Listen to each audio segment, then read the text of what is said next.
May I now request the CEA to make his presentation.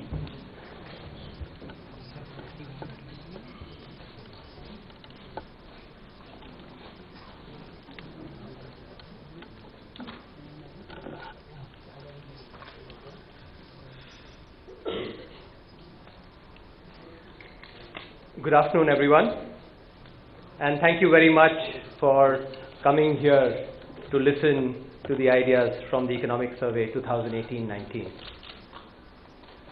Let me first start by thanking my excellent team here, many of the advisors, all the advisors are seated here, and my other team who are seated over there, for their dedicated effort over the last several months to put this survey together. I'd also like to thank several others, including the consultants, the directors, and everybody from the team DEA for putting this survey together. Hello.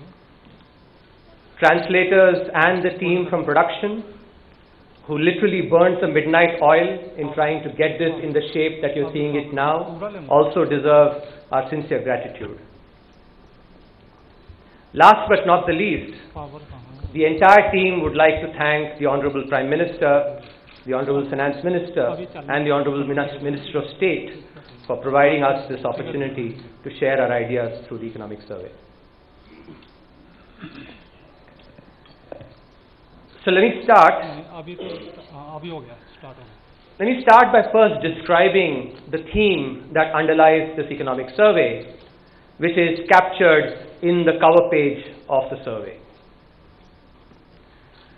The blue color, the sky blue color, which is the color that is used for the survey, captures unfettered blue sky thinking, which is what we have indulged in trying to come up with the ideas for this economic survey.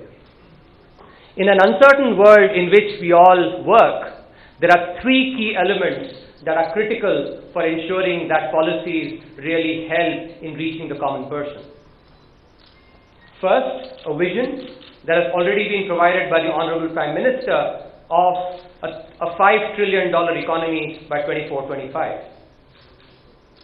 To achieve that vision, a strategic blueprint is necessary. That's the second element. And this year's economic survey, therefore, makes a concerted effort to try and provide that strategic blueprint for achieving the vision laid down by the Honorable Prime Minister. Third key element are tactical tools that are necessary to calibrate into this strategic blueprint. So the survey, especially volume 1, lays out the strategic blueprint and also talks about several of the tactical tools that are necessary to ensure that we calibrate continuously to achieving that vision. So the theme of the survey is captured by this vision, and that's why the central gear here is #economy at 5 trillion. That's the vision that I just described, set by the Honorable Prime Minister. The survey talks about the blueprint for achieving this vision, and the key theme here is shifting gears through a virtuous cycle. As I'll just quickly describe, we have been growing at a good rate, but we now need to be shifting gears to grow at 8% continuously in a sustained manner. And that is what this strategic blueprint is about. This blueprint we intend to achieve by setting the economy on a virtuous cycle, with investment as the key driver of that virtuous cycle. The tactics that we're going to be focusing on, which several chapters in the volume 1 of the survey describe, are behavioral economics. As I will quickly describe, this is a key departure from traditional economic thinking.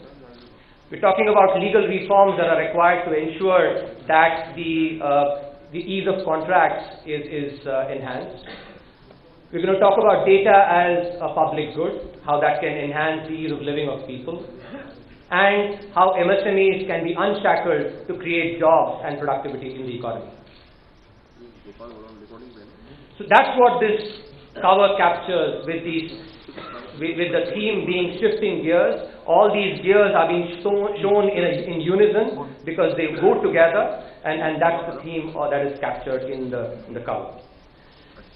As before, we've actually kept the structure of 2 volumes. The first volume lays out the strategic blueprint. It has 11 chapters in it, and with the key intent being the blueprint for achieving the hashtag economy at 5 trillion. The theme, as I just mentioned, is shifting gears through a virtuous cycle with investment as the key driver. The tactics are behavioral economics, nourishing MSMEs, data as public good, legal reforms, and policy consistency. Volume 2 has been, in the way in which it has been presented in earlier years, with the first chapter providing the overview of the state of the economy. It will provide a ready reckoner for the existing status and the policies that have been employed in major sectors, and is supported by relevant data and tables. There are a couple of important additions that we've made to the presentation of the economic survey. And in this, we've been inspired by Gandhiji's talisman. Gandhiji said that think about that weakest person and how your policy can make a difference to his or her life. Therefore, we've tried to present the survey in a manner that can actually be accessed by the common person. And therefore, apart from the abstract that every chapter carries, there is also a chapter at a glance that the readers can look at to ensure that they get the gist of the chapter. There are videos that have been created, short 2-minute videos, to ensure that these supplement the abstract and the chapter at a glance. Those videos capture the key idea behind each chapter. The videos are available both in English and in Hindi to ensure that a large section of people can access the ideas behind the economic survey. So let me just quickly start by describing what we've accomplished in the last 5 years. As we've spoken many times, India has been a bright spot in the world economy, growing at rates that is actually higher than all the other major economies in the world. Over the last 5 years, the key achievements have been in creating pathways for trickle-down. We've ensured that we've grown with macroeconomic stability, which is not only have we registered high growth rates, but we've done that with low inflation and also a fiscal deficit that has been following the glide path as laid down by the FRBM Act. We've invested in infrastructure through village electrification, through national highways, and through the Udan scheme. Cooperative federalism has really been furthered over the last 5 years through the state share increasing to 42%, and the GST Council, which is a brilliant example of this cooperative federalism. And finally, I think what is an important departure from the past, the framework for corporate exits has been created through the IBC, the Insolvency and the Bankruptcy Code. So these have been important structural reforms that have been enacted over the last 5 years. Therefore, the economy is now poised for takeoff, and that is what the first chapter in the survey is about, trying to provide that strategic blueprint for that takeoff that can happen.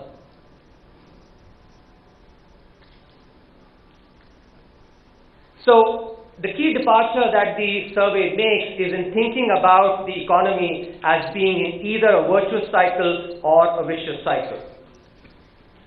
Investment, as I just mentioned, is the key driver of that cycle. Savings that happen in the economy enable investment. Investment leads to improvements in productivity. And when firms become more productive, they're able to go and compete in the international market, thereby foster exports, and which helps the economy. As I'm just going to show, productivity improvements also lead to job creation in the economy, and when exports and jobs come together, that creates purchasing power in the economy at the bottom of the pyramid, which then leads to increase in demand. Anticipating greater demand, firms go and invest further, and that is how this virtuous cycle perpetuates. So the intent really is that the economy, we are intending to shift gears by taking this economy into a virtuous cycle which is driven by investment. A favorable demographic phase, which we are currently in, supports this virtuous cycle because the proportion of working age that we're going to have in our population is really a big plus at this current stage. So this idea of viewing an economy in a virtuous cycle or a vicious cycle, we've arrived at this by carefully examining evidence from China and other East Asian economies that have registered high growth rates.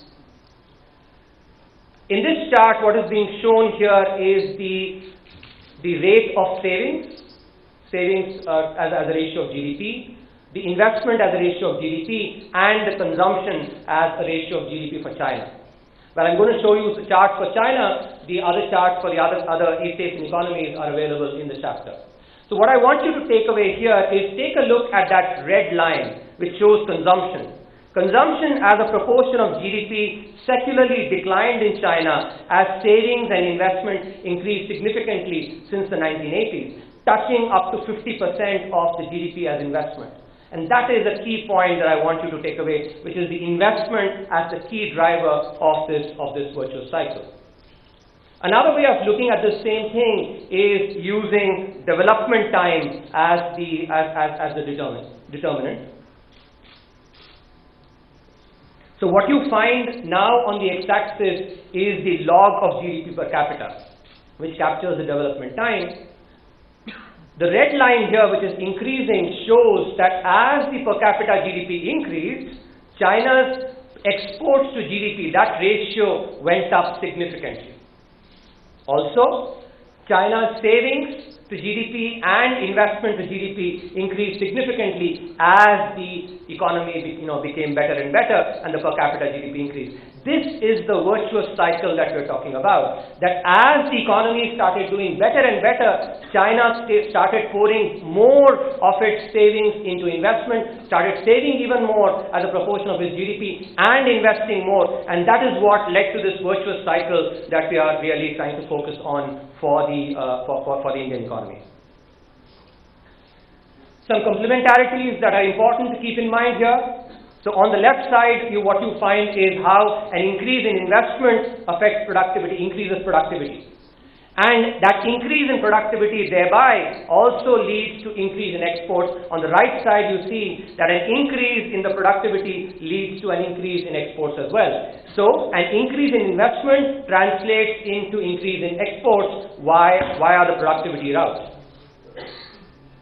This is one of the key complementarities that the virtuous cycle really relies on. A second complementarity that is important for us to focus on is the impact of investment rates on jobs. Here what you see is an increase in the investment rate brings down the unemployment rates in various economies, and that's the other complementarity that is quite important for us to focus on. Therefore, the two key departures that we make from traditional economics are as follows. First, the economics of equilibrium.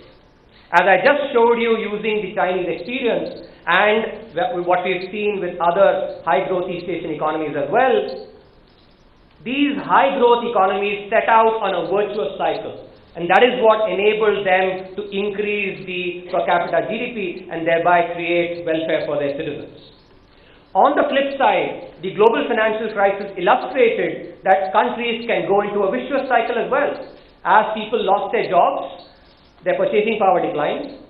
As a result, they were able to not demand as much goods and services, which had a dampening effect on investment, and thereby the vicious cycle operated as well. So this is a key departure that we're making from the traditional thinking by thinking about economies as either in a vicious cycle or in a virtuous cycle. The other key departure, which I've just alluded to through some of the pictures on showing the relationship between investment and exports and investments and jobs, is that traditional economics has viewed many of these problems of jobs, demand, investment, etc. in silos.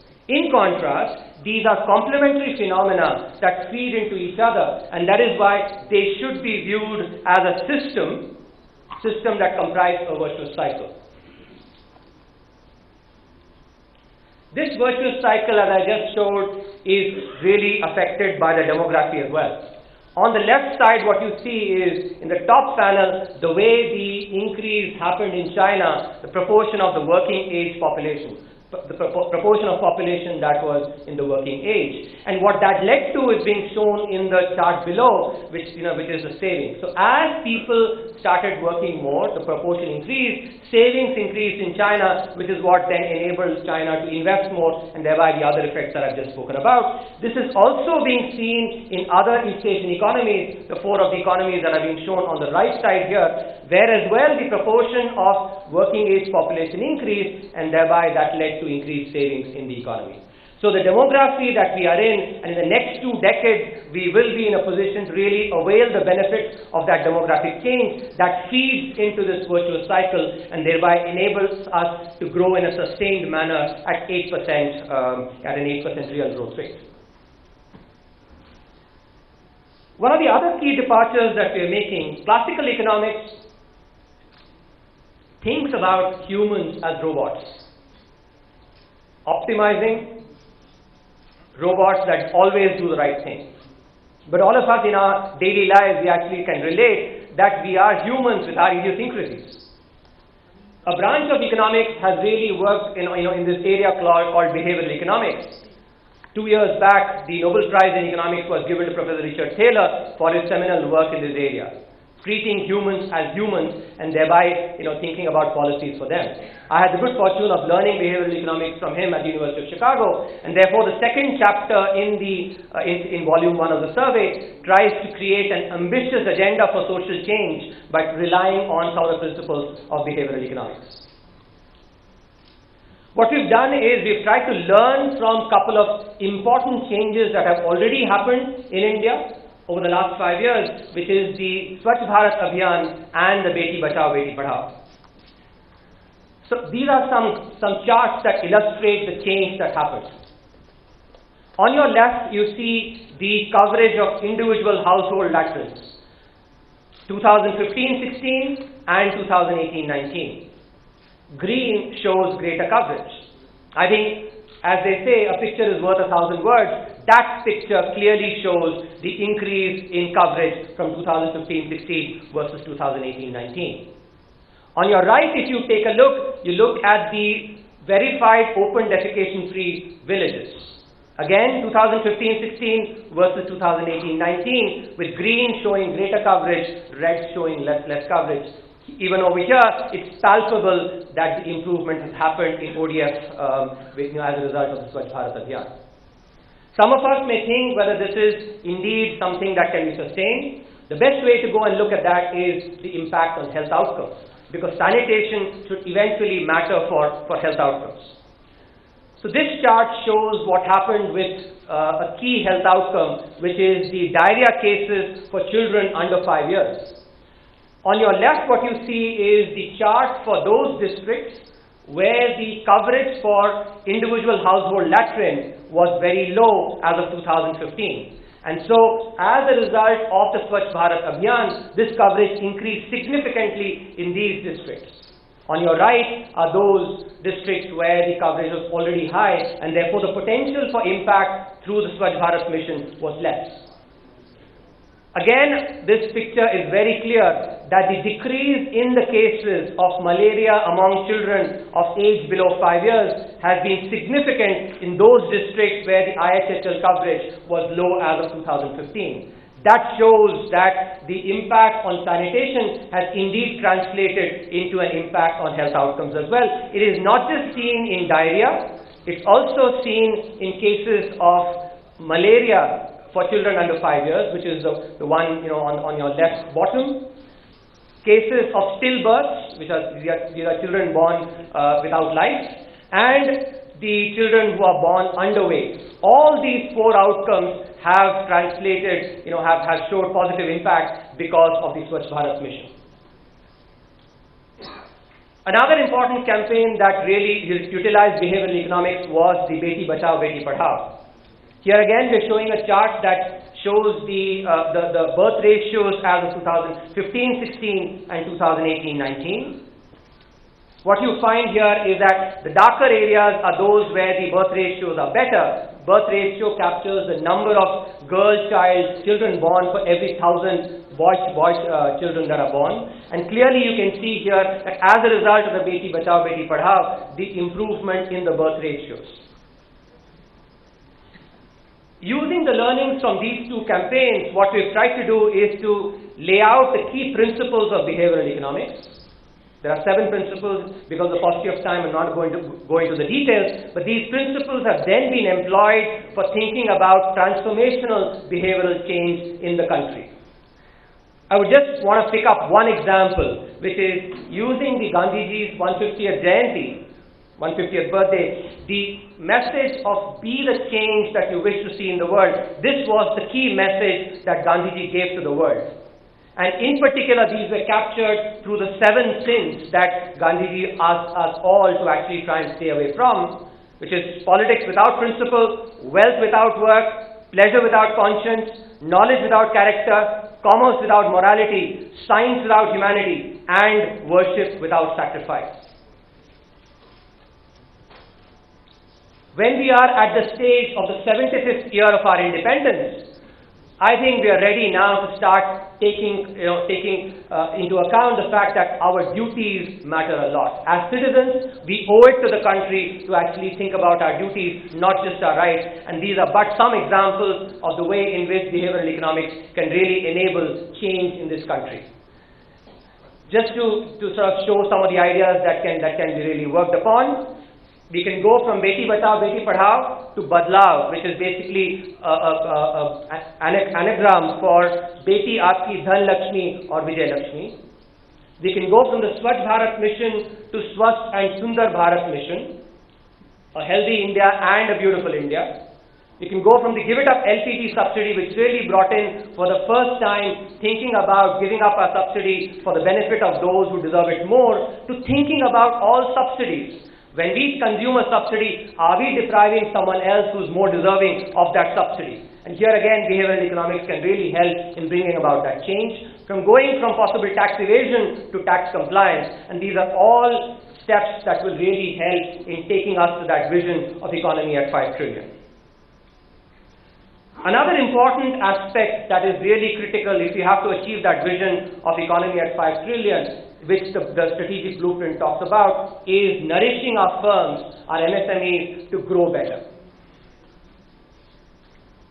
Some research that we've done for the survey, and I'm going to illustrate through this chart. The bars in saffron that you see here correspond to firms that have less than 99 employees. So these are small firms. The purple bars, on the other hand, correspond to those firms that have more than 99 employees. In the Indian context, we can think about them as large firms, but in the international context, these are really not large firms. A firm that employs 100 plus employees is really not that large. Typically, in the international context, you think about firms that employ a few thousand of employees as a large firm. But because of the way in which the manufacturing is in India, we're taking this cut. What I want you to take away from this slide is look at the proportion of small firms in the number of firms, the same proportion for employment, and then for the value added. What is really noteworthy here is that the small firms, these are firms with less than 99 employees, occupy 84.3% of all firms by number, which means these are the firms that dominate the landscape in organized manufacturing. But when you look at their relative contribution to employment and to value added, to employment their contribution is only 23%, approximately 23%, despite, remember, these firms accounting for close to 85% by number. And their contribution to value added is only 11.6%. This is an important aspect that we really need to be taking into account when we think about the vision of economy at 5 trillion, because economies of scale is something that really enables firms to become more productive and thereby also create jobs. This piece of evidence also tries to actually bring to light that sometimes the perception that small firms are job creators may need a careful rethink, and that is what this data is really trying to show. So what we show in this chapter is that firms that grow over time and become large That's what is being shown in the purple bars there. By number, they account for only 16%, but they are significant contributors to employment, 77% in employment, and even more to value added, which is about 88%. That's the point that we need to take into account. The fact that economies of scale that large firms can exploit enables them to create employment and also add value. And that is something that we really need to be focusing on. So firms that actually grow up and become large, their number is low, but they're contributing a lot more to employment and value added on a per capita basis. In contrast, firms that remain small, despite having aged over time, they are contributing much less to employment and to value added, even though they dominate the landscape. This is something that we really need to be focusing on. Why is this the case? We try and dig into that as well. One of the key constraints that we get here is let me also talk about how this compares with the cross-sectional evidence. What is being shown here is, on the x-axis, the age of the firm. And we're showing this for 3 countries, India, United States, and Mexico. The blue line is for India. That dotted line is for the United States. Dotted red line and the dotted purple one is for Mexico. What is really noteworthy here is that a typical firm in the United States, when you compare the number of employees that it has when the firm is young, which is less than 5 years, and you compare the average firm that is 40 years old, the firm in the United States creates 7 times as much employment as it did when it was young. In India, on the other hand, these firms are only creating 40% more jobs. So a firm that is 40 years old is creating only 40% more jobs than it created when it was young. This is the crux of the problem that we're trying to identify. The fact that these firms are growing, they're basically aging, but they're not creating enough employment. Even Mexico, firms there create double the number of jobs, while in our country it's only 40% as firms age. Why is this the case? Labor reforms are one of those.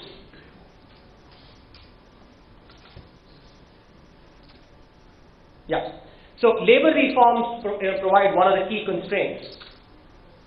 And in order to try and provide that evidence, what we've done is we've looked at the labor reform that Rajasthan undertook in 2014 and comparing that with some of the other states.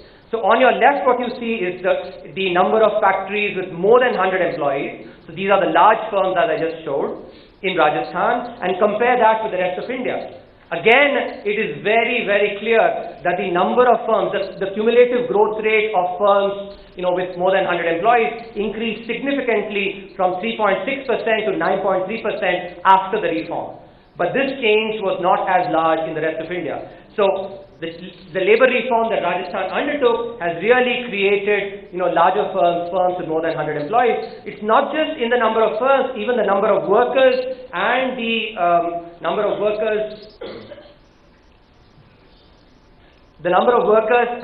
total output per factory has also increased. So labor reforms have really enabled in creating more labor and capital in the state. So this is one key aspect that we must be focusing on. The chapter goes on to think about some of the policy nudges that we should be focusing on. First, we have to really double down on incentivizing infant firms rather than small firms.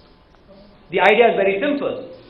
All of us have, I'm sure, seen when we had our kids learning a bicycle. We provided that kid a support wheel so that the kid did not fall. But suppose we told the child that you can always drive the cycle with those support wheels, the child would never learn to drive a bicycle on her own. So good parenting is about really taking those support wheels out and telling them, initially keeping them when the child is learning to bicycle, but then take them out so that the child is able to bicycle on her own independently. That is the way in which we have to actually let the MSMEs unshackle them and grow them, by enable them to grow and create jobs and productivity in the economy. So this can be done by having a sunset clause for all the size-based incentives that we have, with the necessary grandfathering, so that the firms get the time and the opportunity to sort of shape up, to be able to, to be adapt into this change. Focus on infant firms in the more employment-intensive sectors like construction, tourism, etc., and focus on service sectors with high spillovers. Tourism is one good example. A few more ideas, which is one of the key things that we are now witnessing is data. The power of data, which is really become important in the current scenario. So one of the chapters that we have in this volume 1 is data of the people, by the people, for the people, thinking about data as a public good. Just imagine, let me paint out two scenarios to you. On your left, think about someone, a lady who is in a remote village, who can access on her smartphone the nearby hospitals. Not only the hospital, but she can also access what is the quality rating of this hospital. Now imagine if someone in that village becomes sick and has to be rushed in an emergency. This piece of information can really be life-saving to that particular that woman and people in the village itself. On the right, think about an application, an app, where a farmer who possibly wants a loan uses that app to request the amount of the loan, specifies the term for that loan, how long, what should be the maturity, and also gives his permission to the bank to utilize the data to screen and decide on whether the loan should be given or not. All this is done through the app. The farmer does not need to run from pillar to post at all. The banks use fintech to basically screen the loan, and once the loan is approved, the bank just credits the loan amount directly into the bank account of the farmer. This can all happen without the farmer ever having to step out of his home, just using his phone. And that is the potential that data as a public good really provides. This is because the marginal cost of data has really gone down, while the marginal benefits have gone up significantly. And that's why data can be visualized as a public good. Governments today need to be investing, therefore, in creating data as a public good in exactly the same way as governments create roads, ports, etc. as public goods. Same way governments need to be investing in data as a public good to enhance the welfare of people. A final chapter that I'm going to focus on is something that is really important for achieving that vision of the 5 trillion economy, which is about the legal infrastructure. An important fact that we all must take note of is that among 190 odd countries in the World Bank rankings on ease of doing business, India ranks 163rd, or in the bottom 15% when we talk about the ease of contractual enforcement. And this is because we have a backlog of 3.5 crore cases in our courts, 90% of which is in the lower courts, the district and subordinate courts. So this chapter looks at this particular problem, and the key point this chapter makes is that this problem is not as insurmountable. I repeat, not as insurmountable as it seems. And we've just done some simple analysis to show that 100% clearance rate in the district and subordinate courts can be achieved by recruiting about 2,200 odd judges, which is well within sanctioned capacity. The backlog of these cases can be cleared within 5 years through a 25% improvement in productivity. And this productivity improvement can be brought by using technology, by enabling the administrative backbone of these courts, and also possibly by working on the vacation time. In a similar manner, the analysis shows that for high courts, 100% clearance rate can be achieved by recruiting 90 odd additional judges, which is also within sanctioned capacity. And the backlog can be cleared within 5 years by a 4% increase in productivity at the sanctioned strength. For the Supreme Court, the backlog can be cleared through an 18% improvement in the productivity. So this chapter makes a clear message that both by recruiting or by having judges within sanctioned capacity and by bringing about improvements in productivity, by bringing in technology, by enabling the administrative backbone, the ease of contractual enforcement can really be enhanced, and this would be the best investment that India can make in trying to go towards the $5 trillion economy. So in sum, as I just said, the economic survey lays out a strategic blueprint for achieving that vision of economy at 5 trillion. The key theme is about shifting gears. We've grown well, but we need to shift gears. We need to shift into top gear at 8% plus sustained growth, and we can do that by pursuing a virtuous cycle with investment as the key driver. In coming up with this model for development in India, the survey makes a significant departure, and which I just described. Another key departure is thinking about, humans as humans when we think about policy for them, and that's where behavioral economics really helps in creating policies. Unshackling MSMEs to grow and thereby create jobs and exports for the economy. Creating data as a public good to enhance the ease of living of people, and clearing the legal logjam, which can possibly be the best investment for achieving that vision of economy at 5 trillion. I thank you very much for your patience. Happy to take questions.